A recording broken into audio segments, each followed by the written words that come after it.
This episode of Bulletproof Cash Flow is brought to you by Realty Dynamics. Learn how people like you can build substantial passive income while creating wealth for the long term through real estate investing. Visit rdyne.com. That's RDYNE.com.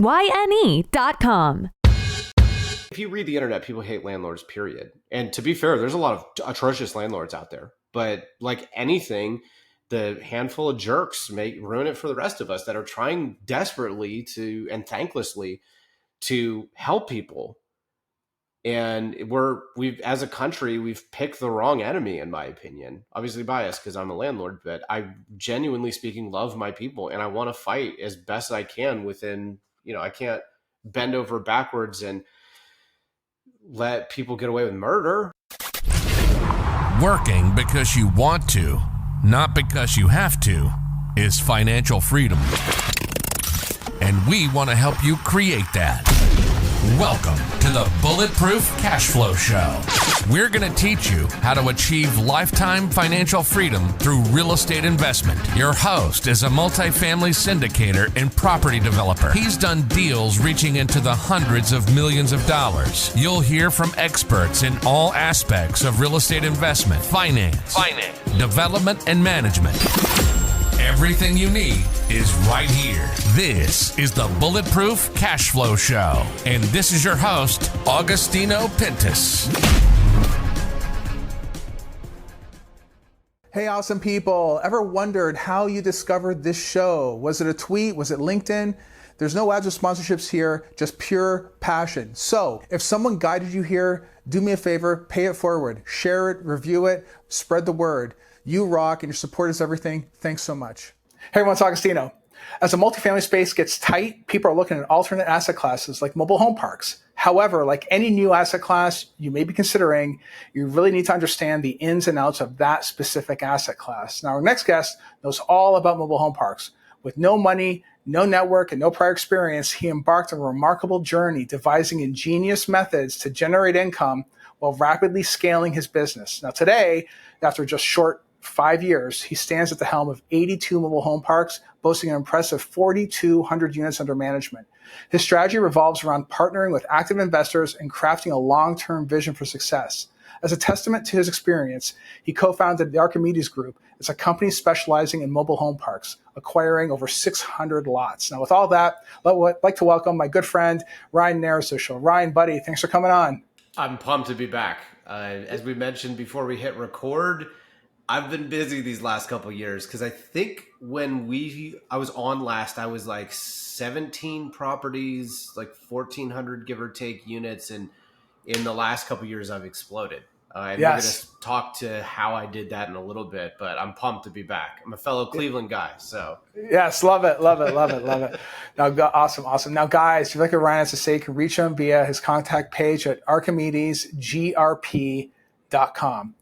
Okay, Ryan, maybe catch everybody up from where you left off. If anybody really wants to hear the last podcast, definitely check that out. But maybe you can just catch us up as to what happened since the last time we spoke.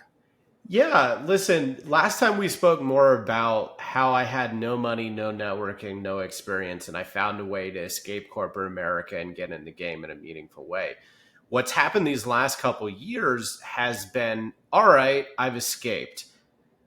But what I learned was it's never enough and it never ends. What do I mean by that? Well, you set this goal. Hey, I want to make 100 grand a year. I want to be worth $1 million. And then you hit that and you go, wow, 100,000 doesn't really give me what I want.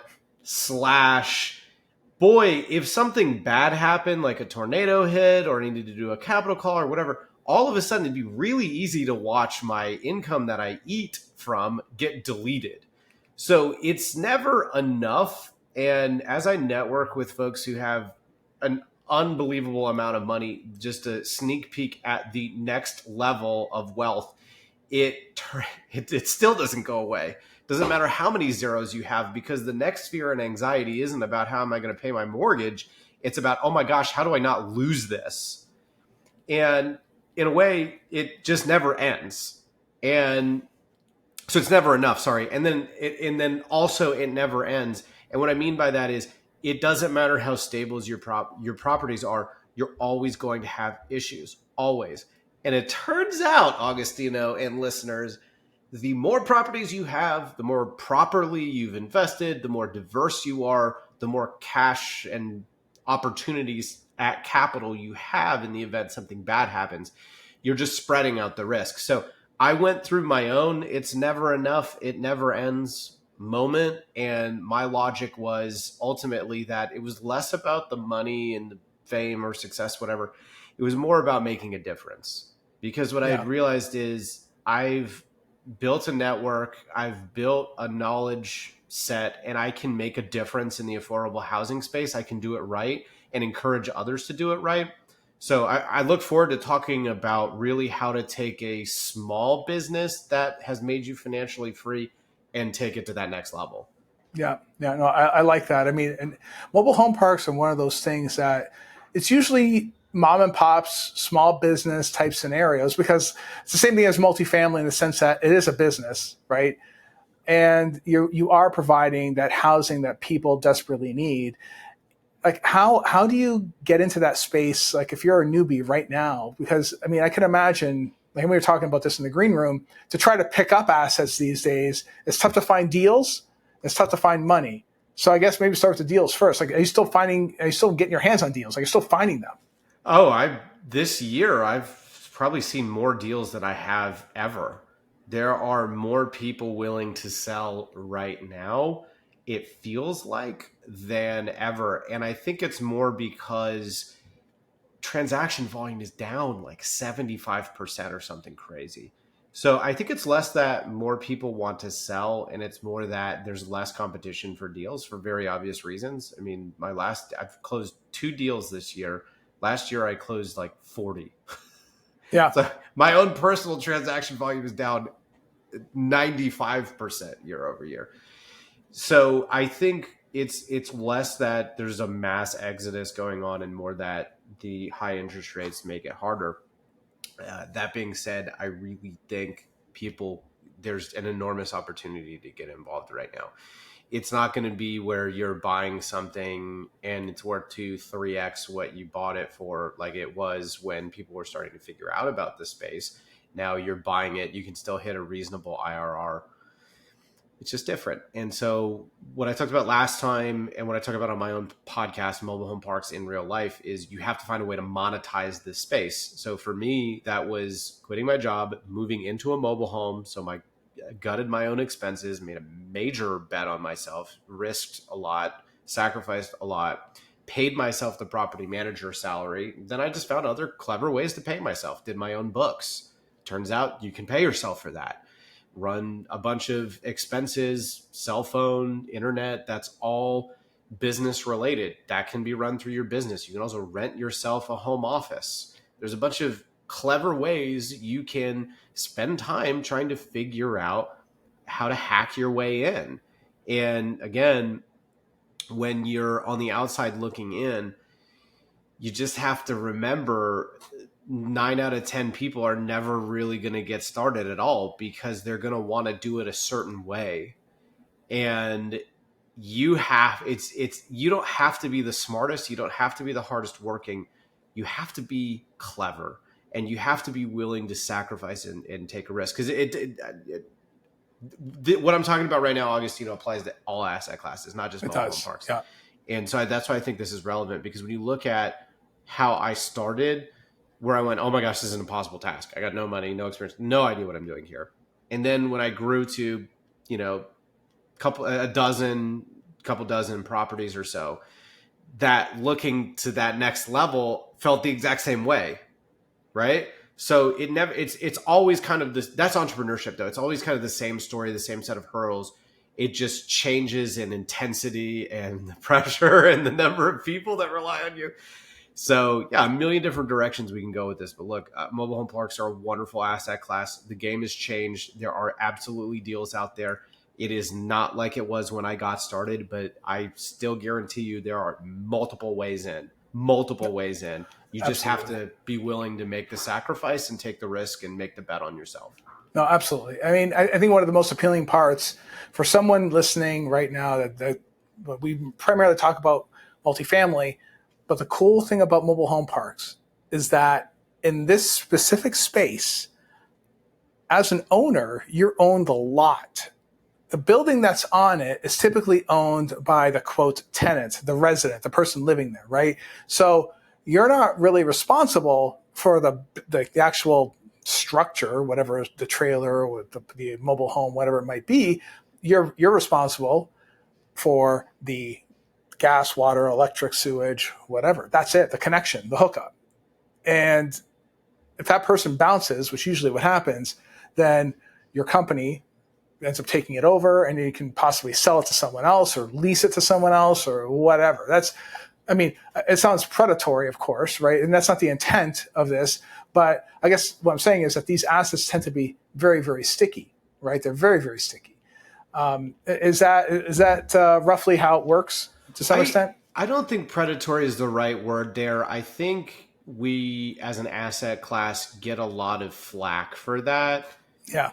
And I think it's just because the asset class is misunderstood. So it is, while it does function, I would actually equate it a lot more to a single family neighborhood with individual parcels in an HOA.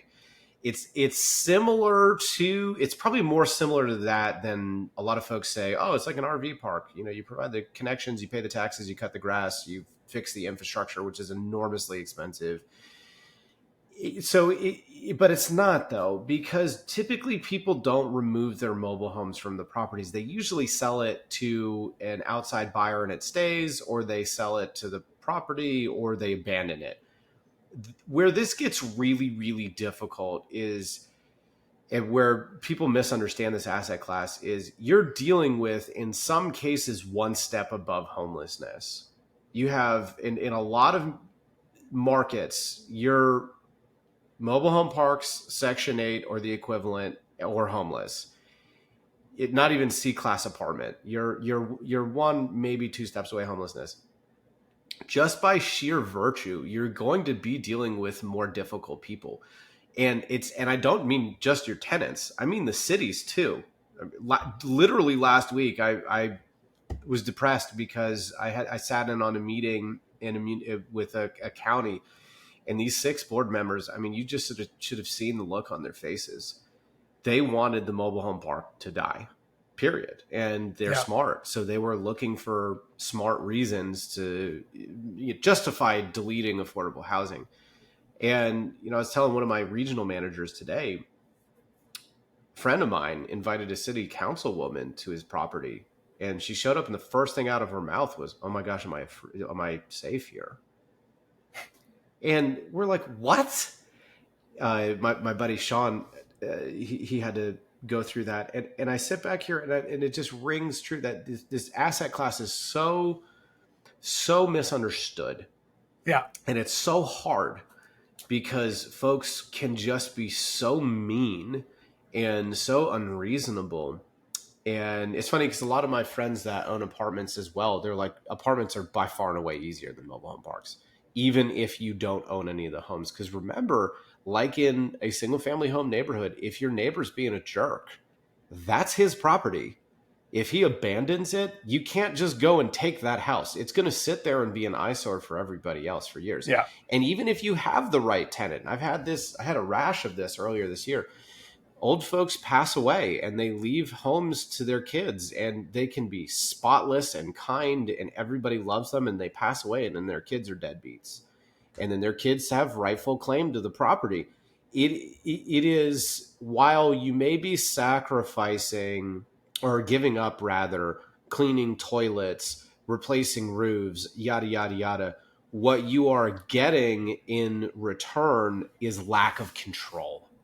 Lack of uniformity, right? Because in an apartment complex, you can bulk order parts. In a mobile home park where you have stuff from different decades, they stop making parts. And it just becomes impossible to really run kind of like a horizontal apartment complex, if you will, because you lack that uniformity and you lack that control. And it becomes a very difficult asset class to run. And now that there's been a huge influx of interest, it's driven prices up. You have to be a good operator in a very intense to operate space with millions of eyeballs looking at you as the bad guy, whether you're the good guy, the bad guy, or shades of gray. It doesn't matter, because there's always going to be that one guy who's like, you raise my rent $1, so you're the devil, right? Not understanding inflation, not understanding that you have a safe neighborhood because we've kept people out, not understanding that you have a neighborhood period because we are friends with the people in the local government and make sure they leave you alone, right? Or just the basic concept of highest and best value. In Charlotte, North Carolina, my hometown, there's a huge article, a little bit of a tangent, sorry. There's a huge article in the Charlotte Observer that just missed the mark. And I didn't reach out to the lady because I don't care. I don't need to be famous. I don't need to, like, look, she had a blurb about highest and best value where she nailed it, which is these mobile home parks are getting redeveloped because the highest and best value is something else. Great. Yeah. The problem is that was like a paragraph, it felt like, in a whole Sunday spread that was like 10 pages or something crazy. And the thing is, and I talk about this on my podcast, you cannot, low rents, the thing that's really hard for people to understand is low rent does not mean good. Proper, fair rent that yields highest and best value as maintaining an affordable housing is the right answer. Because I'll give you, for example, one of my mobile home parks just got valued at like 2.9 million.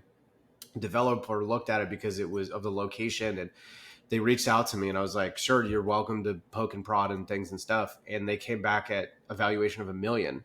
And I went, that's great. Do you know what that tells me, audience? That tells me that what I've done here is I've kept this mobile home park safe.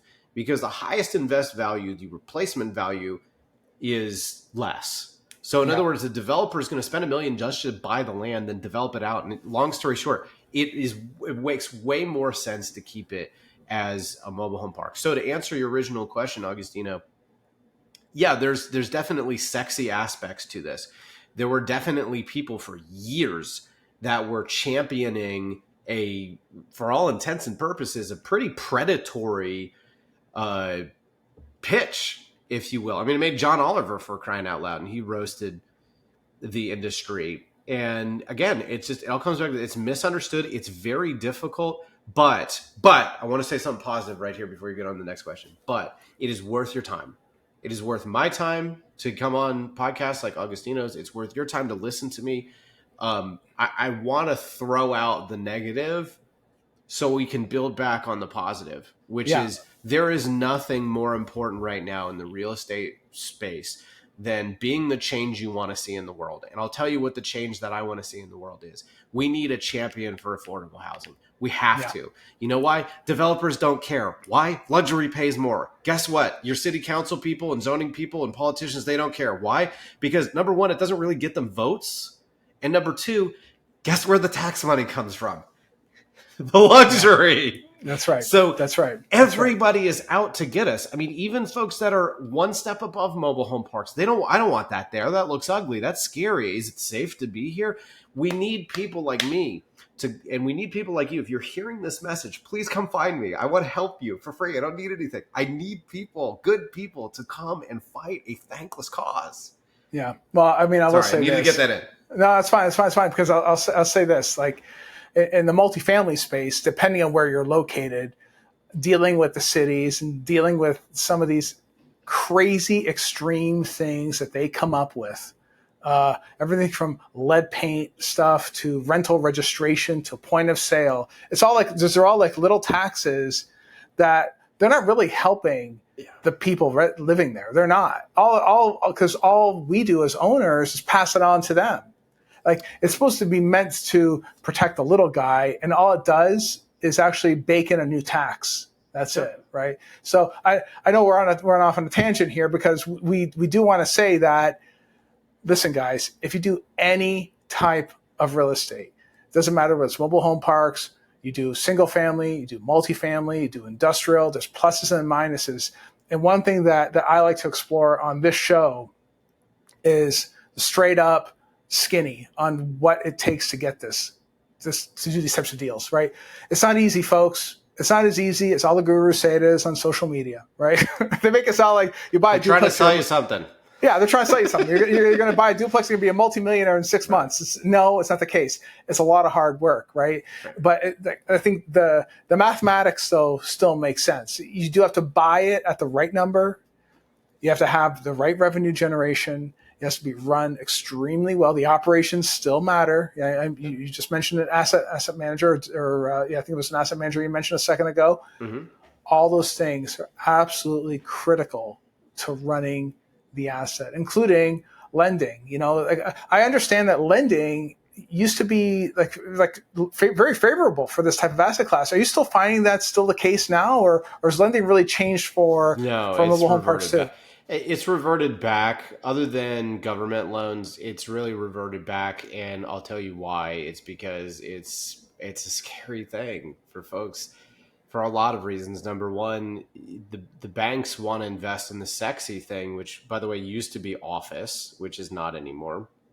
They want the biggest, best-looking building in downtown, and they don't want the dungy little mobile home park, even though the DCRs are incredible and would do them very well. In a vacuum, they don't want it. And then again, they don't understand it. So I've sat down with many a credit team in years past, and they don't get it. Oh, well, you raise the rent and then they'll just drive off. Well, it's not an RV park, right?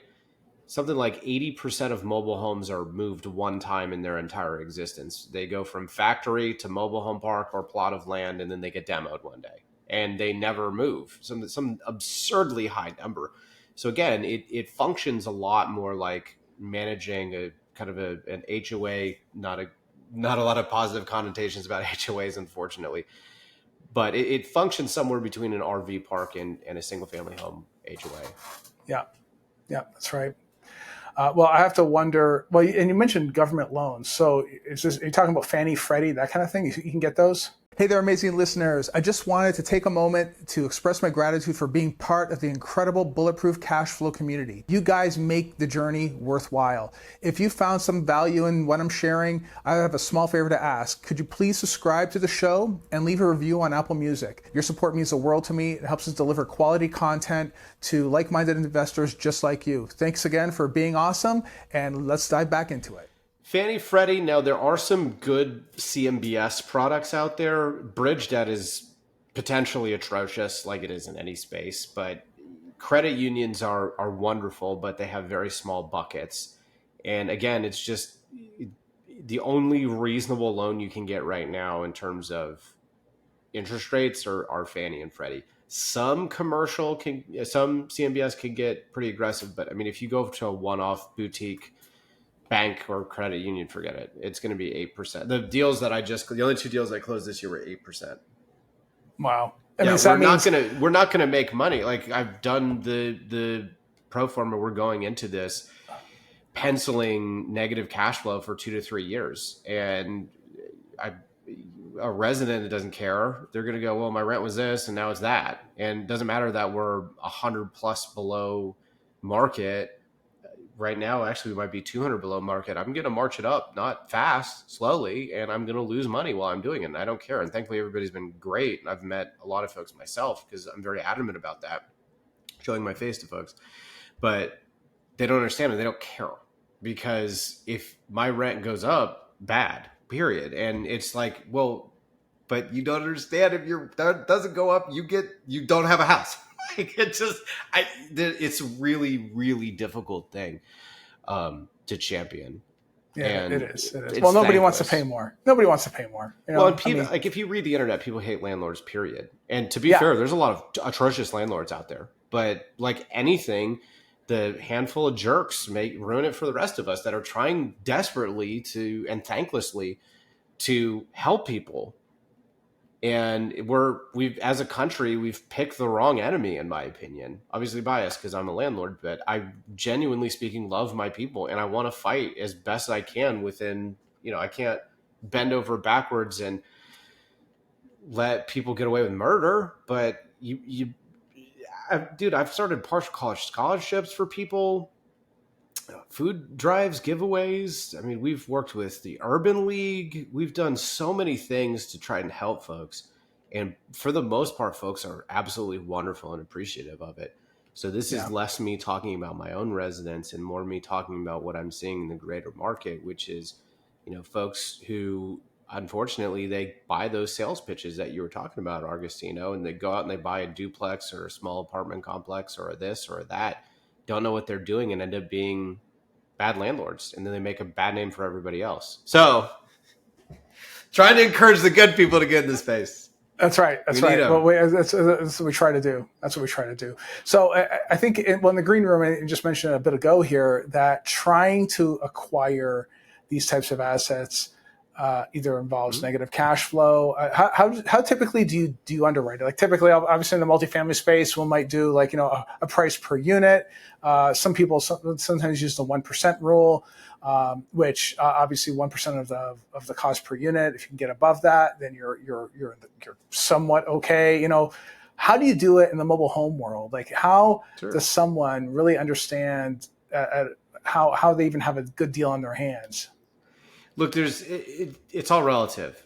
So I would never be able to buy something negative cash flow when I started out. It would have been impossible. Now I'm at the point where I don't consider myself rich, but I've done well enough where it actually makes sense to occasionally have a loss leader, if you will, where I can shield some of my income. But more importantly than that, it's just I have a mission that is more important than money. I want to preserve affordable housing and I want to run to distressed properties more than I want to stable ones because I want to save properties. I mean, you're talking about units that are zoned, legal, the works. They just need some capital and someone who cares to really restore them to their former glory and beyond. Like these are actual units that with capital, boom, you don't need to rezone. You don't need to build out. It's there, baby. And it just needs someone who's passionate. This is why, like, these people who go and trash landlords, it's like, you don't understand it. Like, you should be working with the landlord. You should be excited. Now, don't get me wrong. There's plenty of bad ones out there. But look, transitioning back to what makes a good acquisition, for me, it's totally different because my world is totally different. I mean, even myself 3-5 years ago is totally different. 3-5 years ago, I needed a certain amount of cash flow. Then it transitioned to let's have a certain per pad, $550,000 a door. Now I think realistically, the sales pitch to the investors is an IRR that's less based on cash flow. Because again, the goal here for me personally is to bring something to its former glory and beyond, right? So a lot of times just losing money on the front end makes a lot of sense for reasons that are bigger than myself. And look, there's a bunch of different ways you can look at it. Cap rates, obviously, per pad, obviously, IRR. It's all dependent on who you are, what stage you are, what goals you want. Some folks only want 500 doors. Some folks want 5,000. Some folks want 50. You need to figure out who you are, what you want from this. And I don't mean the sexy things you've heard online or you're looking for freedom from a job or freedom to be able to travel wherever you want in the world. Those are the benefits. Those aren't the meat and potatoes. That's not the foundation. You need to pick the right foundation. Yeah, because it's going to get impossible. Some days are going to be so freaking bad that you're not going to be thinking about your trip to Paris. You're going to be thinking about, gosh, how do I quit? And if you don't absolutely love the underlying asset and you have a higher purpose, you're going to quit.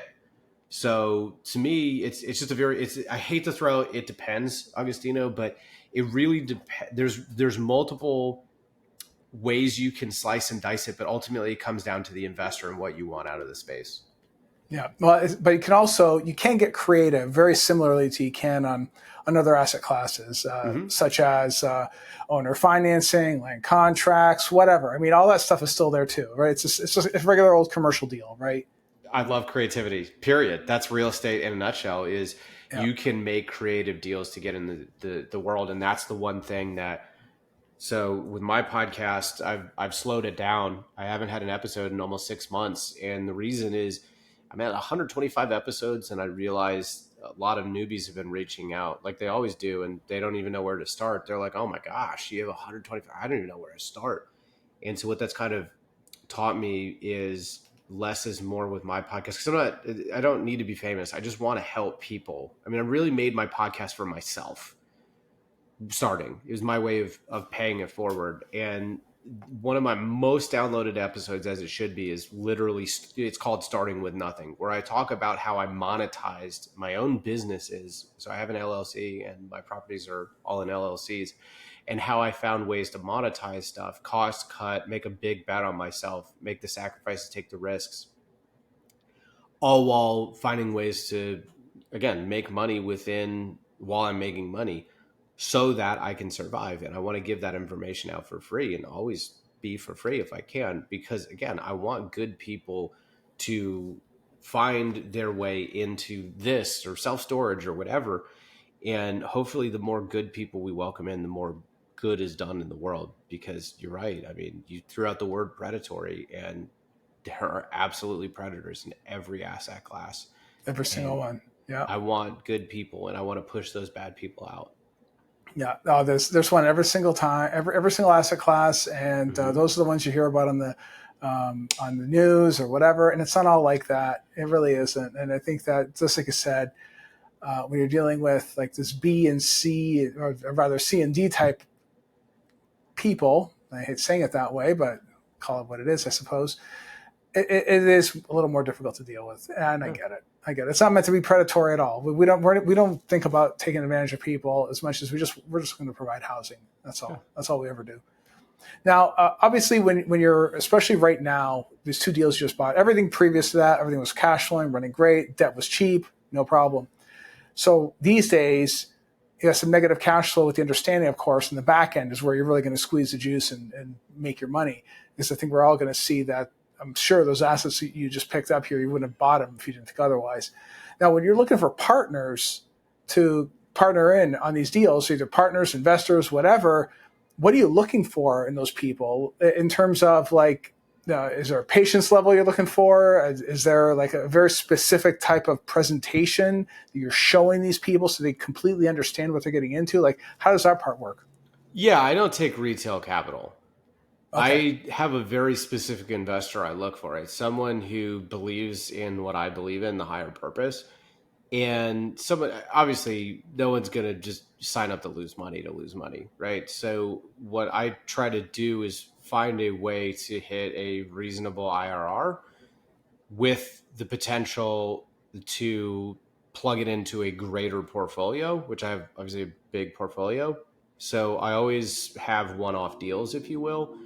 And I economically pitch each as its own standalone thing. However, the cherry on top is if this is part of a grander portfolio, we have a big refinance or big sale or something like that, you're going to get the portfolio benefits, not just on an exit, but also the economy of scale. So a lot of the type of investor that I look to meet and partner with is someone who basically says, Ryan, I'm going to give you $1, and after X amount of time, you're going to hand me $2 back. If you hand me $0 in between then, or ask me for money, fine. I'm not going to email you. I'm not going to call you. I'm not going to harass you. I'm going to trust you. Now, to be fair, I am very transparent. So everybody has access to the books, balance sheets, everything, not hiding anything.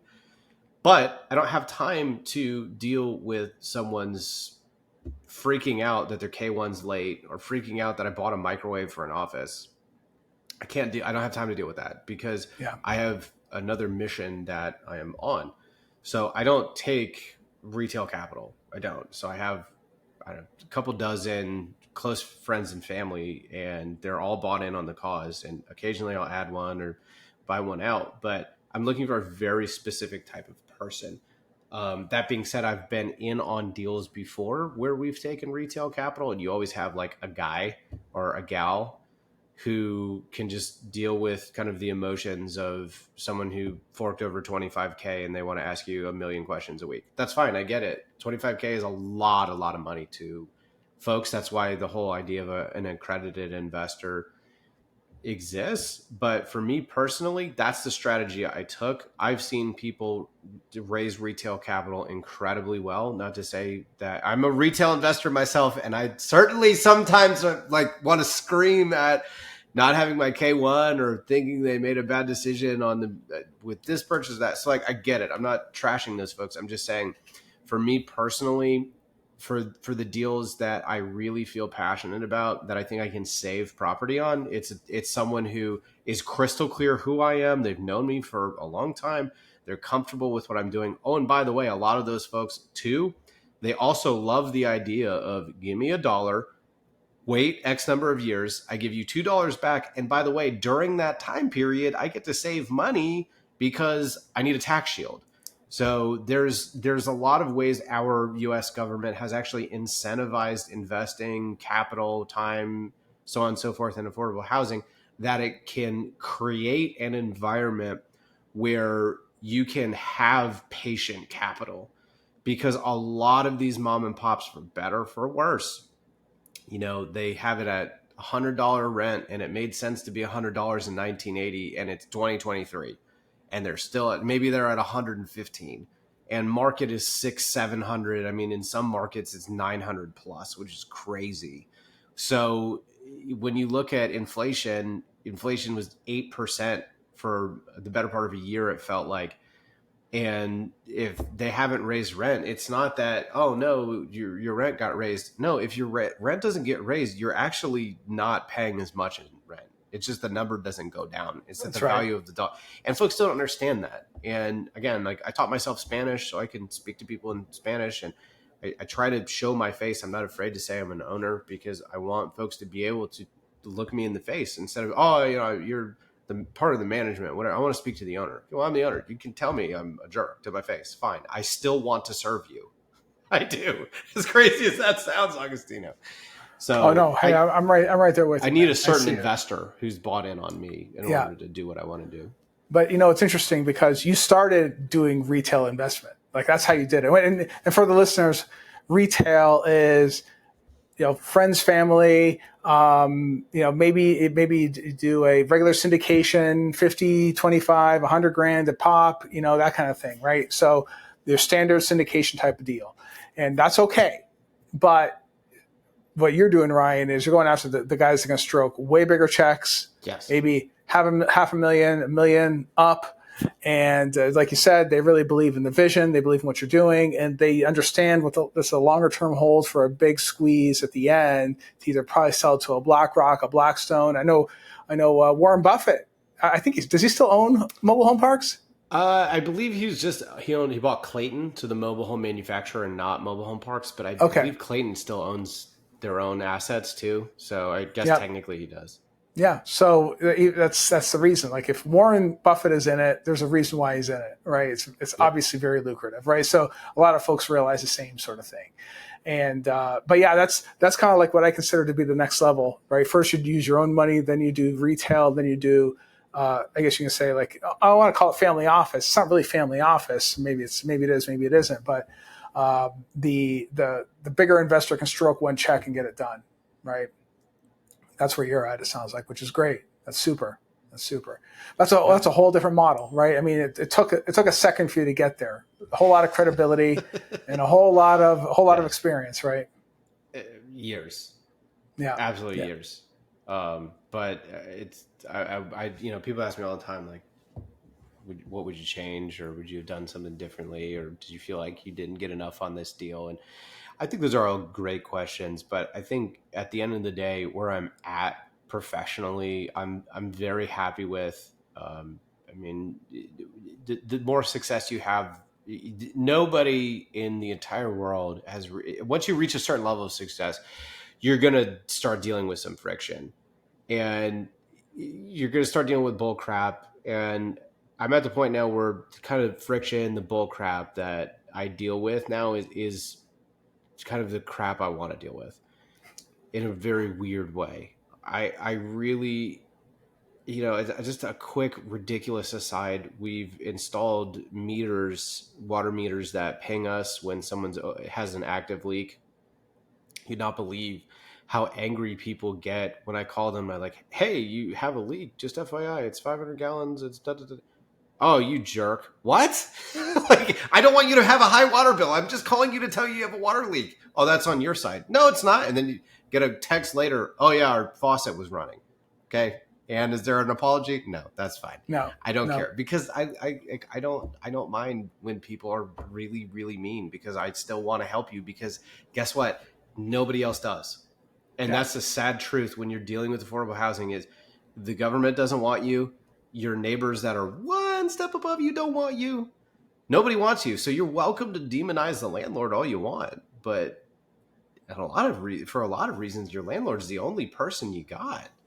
And if you're lucky enough to have someone who really genuinely cares, work with them. Because at the end of the day, like, you know,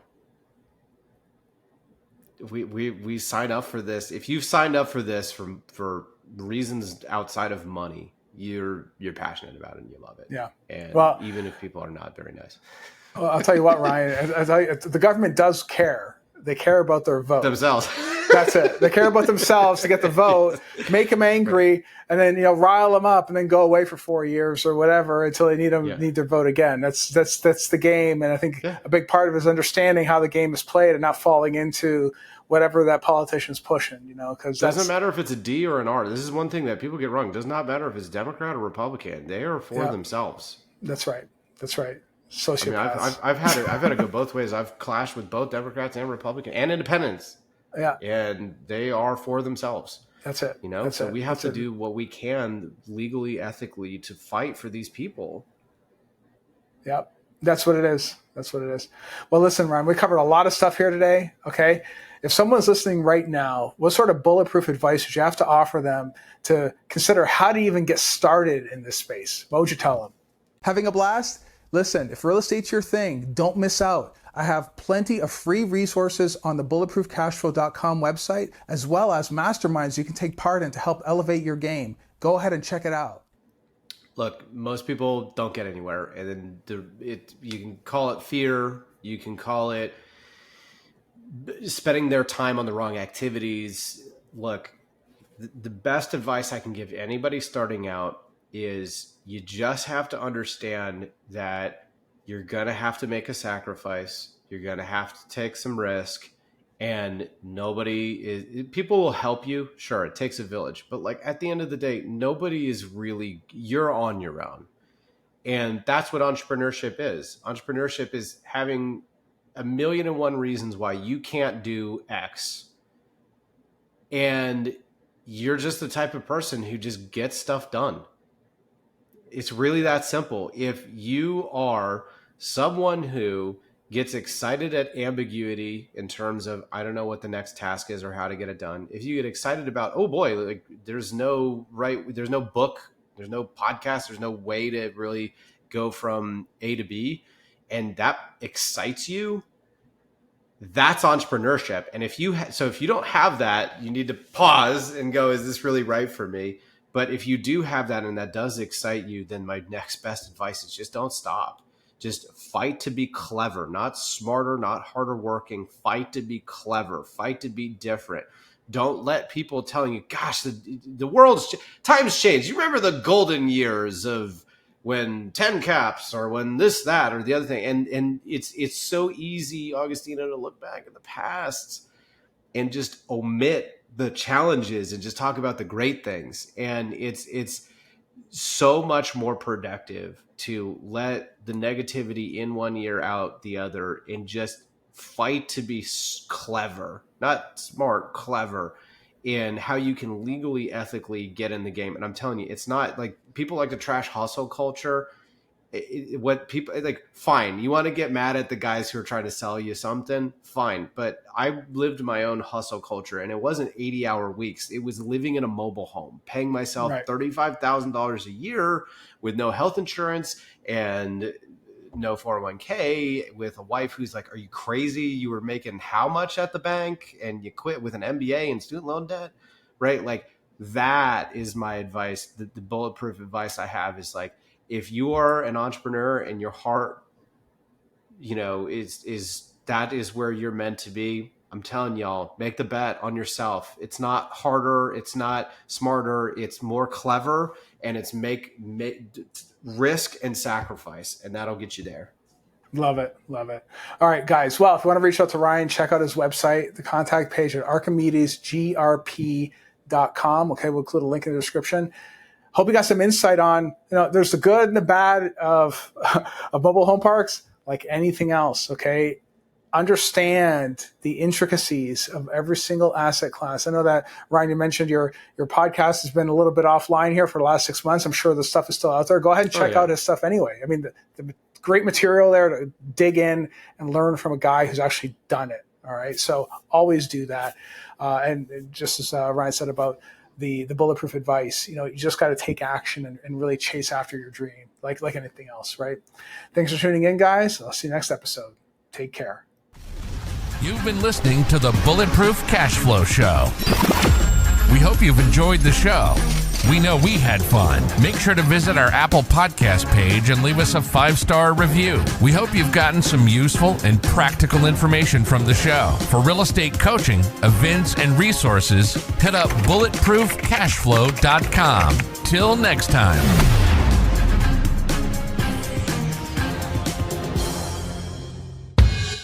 No information in this episode should be considered specific, personal, or professional advice. Any investment opportunities mentioned on this show are limited to accredited or sophisticated investors. Any investments will only be made with proper disclosure and subscription documentation and subject to all applicable laws. Please consult an appropriate tax, legal, real estate, financial, or business professional for individualized advice.